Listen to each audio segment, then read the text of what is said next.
আসসালামু আলাইকুম। আমাদের চর অঞ্চলগুলা আসলে এখানে কোন শহরের লোক, কোন ভদ্রলোক এখানে আসে না। যে একবার আসে সে দ্বিতীয়বার সারা জীবন মনে থাকে ইতিহাস করে। চরে আর যাব না। কেন যাব না? ভাঙাচুরা রাস্তা আর পানি কাদা মাটি, এই জন্য শহরের লোক চরে একবার আসলে দ্বিতীয়বার আসতে চায় না। দেখেন কি অবস্থা, বেহাল অবস্থা পড়ে আছে।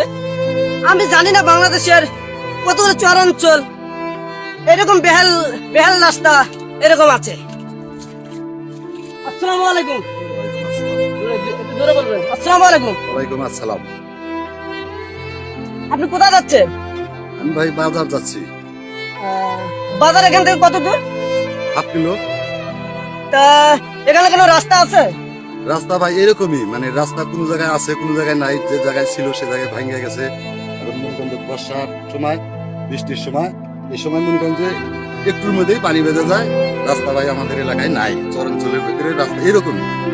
আচ্ছা, এখানে যদি বন্যা আসে, যদি ভারত পানি ছেড়ে দেয়, যদি এখানে বাংলাদেশে বন্যা হয়, তাহলে এই রাস্তায় কত পানি হয় এখানে? এখানে মনে করেন যে নৌকা যায়, শ্যালো নৌকা যায় এবং লঞ্চ যাওয়ার মতো পানি হয়। বাড়ি ঘরে সব পানি উঠে যায়।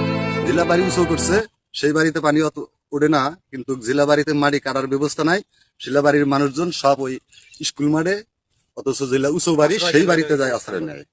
আচ্ছা, এখানে যদি আমাদের বাংলাদেশের নতুন সরকার যদি এখানে যেখানে ব্রিজ লাগে ব্রিজ দিবে, যেখানে রাস্তায় মাটি কাটানো হয়, তাহলে কেমন হবে?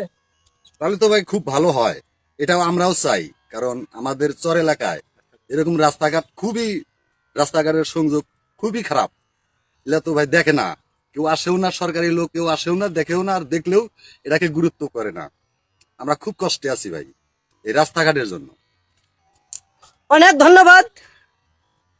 আমি আশা করি আপনারা শহরের লোক যে চরে আসেন নাই, একবার করে আসুন, দেখেন। আর নতুন সরকারকে আমি বারবার বলছি, আমরা শহর এবং চর একসাথে আমরা এগিয়ে যেতে চাই। এটাই আমার কথা। ধন্যবাদ।